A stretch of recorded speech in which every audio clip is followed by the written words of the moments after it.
Thinking is the most important work that we do. Thomas Edison said thinking is the hardest work of all. That's why most people would rather die than think, and yet think it is the most important thing you do, because the quality of your thinking determines the quality of your decisions. The quality of your decisions determines the quality of your actions.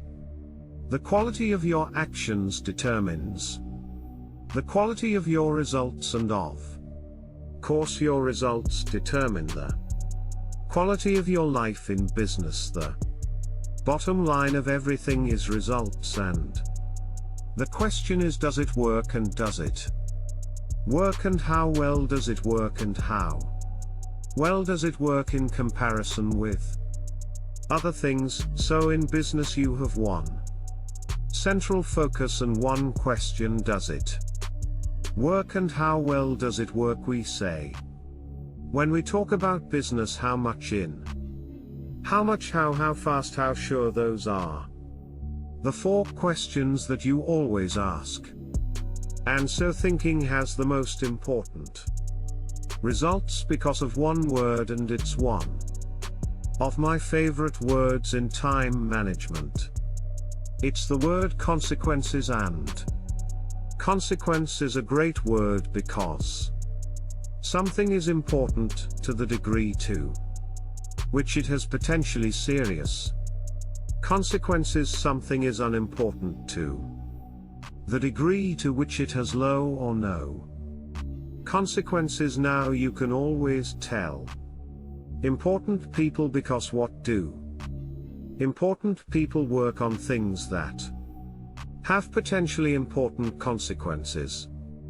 You'll find that unimportant or unsuccessful people, or people who work on things that have low or no consequences, you take the 80-20 rule, which I've studied all my life as you have. Why is it the top 20% make 80% of the money? Top 10% make 90%. Now here's the interesting thing, is that life is very much like a marathon. We all start off at the same line. We're all ready to go, and we start running, and everybody's got pretty much the same abilities and the same opportunities. We go to the same schools, we go to the same colleges, and yet some people get way ahead. The masks stay in the middle, and some people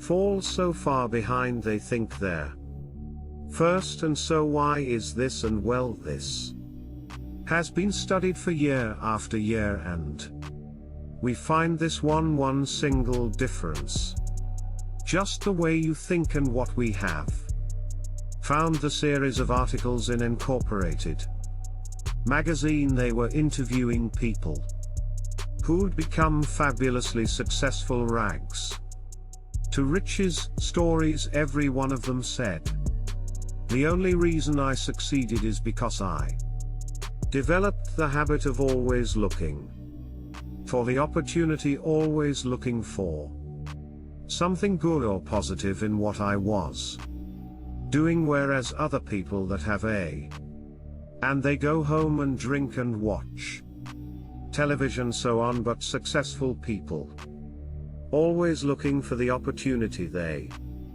think differently. And so when you learn to think better, you make better decisions, you get better results.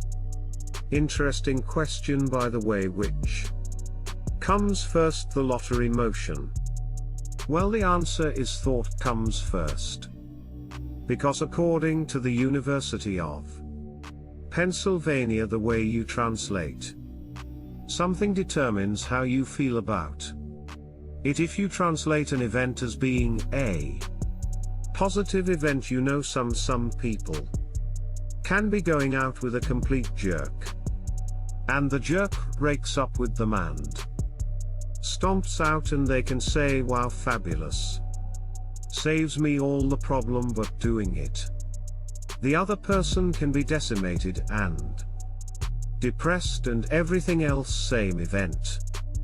Different interpretation, so what they found is the way you interpret or explain things to yourself largely determines how you feel about them, and if you look for the good in everything, if you look for the valuable lesson, if you look for the possibilities, surprise, you always find something good or something valuable. So how you think is everything. Now here's a good question.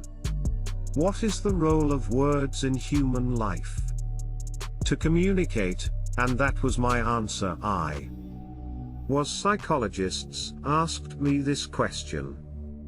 What do we use words for? And I said to communicate. He said yes, but there's more than that. He said a word, he said, is a condensed thought, and a word contains many meanings. Some words can be very rich with meaning and all kinds of interpretations. Take a word like family. As applies to yourself, take a word like love or children or home, or take a word like freedom or financial independence or success. These words are rich. What they did starting about more than 50 years ago is they began just testing this thesis and testing people on how many words they could recognize anyway. So what they did is they tested people and they asked them, how many words do you recognize? And then they assorted them by socioeconomic level. There's 7 socioeconomic levels in America, by the way. Even though we are egalitarian society, all societies have hierarchies, and we have hierarchy. They found the people that knew the lowest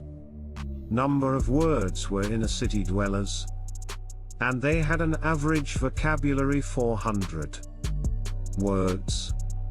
Top people in every field love their work is they don't look at their work as you know and get through this. They love their work, and only you could only be successful if you love your work, if you're doing something you really enjoy.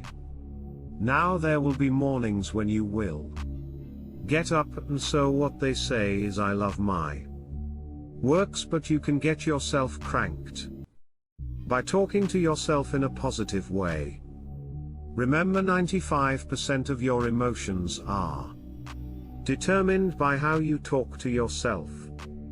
So you definitely start saying, I like myself, I love my work, unlike myself, I love my work, I like myself, I love my work, I like my. And you can't say this 3 or 4 times without starting to smile. And here's the great secret of life is vote yourself off the island.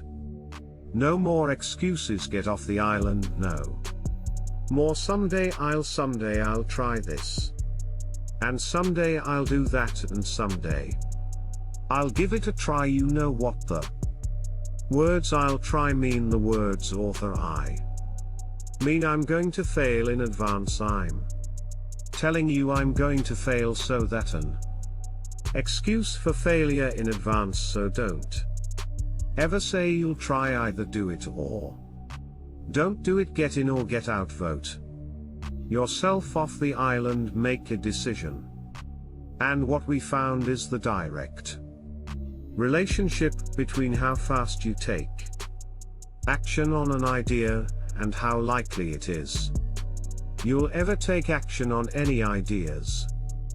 According to Aristotle and all the great thinkers for more than 2000 years, versus the 1985 set first out of everything we do is habit. We have habits of getting up and habits of brushing our teeth. We have physical habits. We have habits of thinking. We have habits of action and so on 95. So if you were to take action over and over again, repeatedly on our new subject, what would you eventually develop? A habit. If you develop the habit of taking action, you become an action-oriented person, and you can start off with nothing going for you. You can start off with a limited education, or you have good education, start off with a new practice in a new town, everything else. But if you're an action-oriented person and you try this and you try that, and you try this and you try that, you try something else and you learn to get feedback, there's nothing to stop you from being successful, is it all? Successful people are intensely action oriented, but it means that if you hear something here, take action on it immediately. If you hear something here, think, geez, that's going to go back, and phone your practice and say, and have to tell somebody, look, why don't we start on this immediately before I even get back? The law of cause and effect. Now the law of cause and effect is the reason that you're here. It's the reason that explains success and failure. It says, basically, it's a law of cause and effect. Says that for every effect in your life is a cause, that everything happens for a reason, even if you don't know the reason. There's a reason if somebody's practice twice as large as somebody else's practice. It's not because of you or your genetics or your DNA or your chromosomes or anything else. It's just because they're doing something different. That's also what you do is, if you can define the effect that you want in your life, and then what you do is you trace it back to someone who at one time was earning less than you and is now earning twice as much, and then you find out what they did. You come here and you ask Ed and his people, and they'll tell you, and then you do the same thing. We say success leads tracks you. Just do the same thing and you get to the same place, which brings us to one of the great rules of success, is that if you do what other successful people do over and over again till it becomes a habit, nothing in the world can stop you from getting the same results that they do, and if you don't, nothing can help you. Now this is a very important point to understand, is that all success skills are learnable. All practice development and management skills are learnable skills. All sales skills are learnable. All public relations skills are learnable. They're all physical, mental skills are learnable. You may not be able to play, a classical violin or dump baskets like Michael Jordan, but all business and sales and management skills are learnable skills, and so therefore you can learn any skill you need to learn in order to achieve any goal that you want, and that once you understand that, it's sort of, then I learned that you can be in the top 20% of salespeople. You just do what they do. So then I began to ask, what do they do well? It's over time I learned this. Then this is the great principle. Is it thoughts or causes? Thoughts are causes. And this is the most important principle of all. This is the great discovery of the great philosophers, the great metaphysicians, the great mystics, the great mystical and religious and Spiritual teachers, it's the foundation of psychology, and the foundation of success. Is it thoughts or causes? Your thoughts, however well put together as we talked about earlier, determine what happens in your life, and conditions the conditions of your life are effects. So basically you create your own life with your own thinking. Now this is one of the hardest things for people to understand, is that their entire outer world is merely a mirror. It reflects back to them in absolute complete accuracy what there is going on inside. Now much of what is going on inside is conscious, some of it is unconscious, but basically it's the way we think and see ourselves and feel about ourselves on the inside that determines our external world. And if you want to change anything on the outside, you have to change things on the inside. Now my favorite equation is this: 1 2. 1 is what's going on in the inside. Determine what's going on the outside.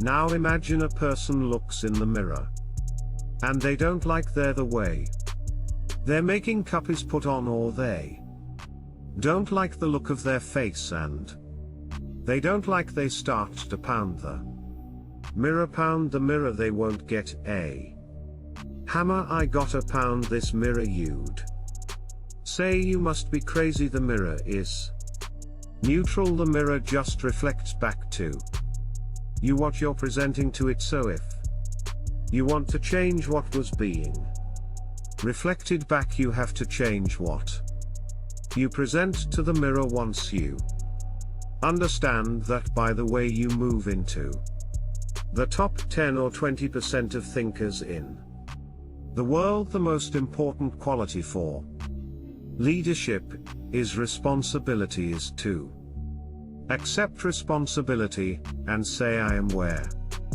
I am and what I am because of myself. It ain't my brother, ain't my sister, but it's me, O Lord, standing in the need of prayer. Which brings us to the greatest discovery of all, which is that you become what you think about. Most of the time you become what you think about most of the time. So what do you think about most of the time, since your entire world is determined by what you think about, and especially by your thoughts? Emotionalized. Here's one of the great equations that goes back 2 or 3,000 years before Christ. Thought times emotion equals reality, and in other words, a thought that is disconnected from emotion has no effect. An emotion that is not guided by thought is just chaos, but a clear thought backed by an emotion, and the emotion can be one of desire, I really want that, or it can be one of fear, I'm afraid of trying it. In either case, being thought times the emotion equals the reality. So if you could think of doubling your income, and think of all the reasons why you'd like to, and all the difference it would make in your life and your practice, and what you could do for your family, and you get really excited about that thought times that emotion, is very healthy, and it begins to materialize almost like a Polaroid photograph used to develop begins to materialize in your reality.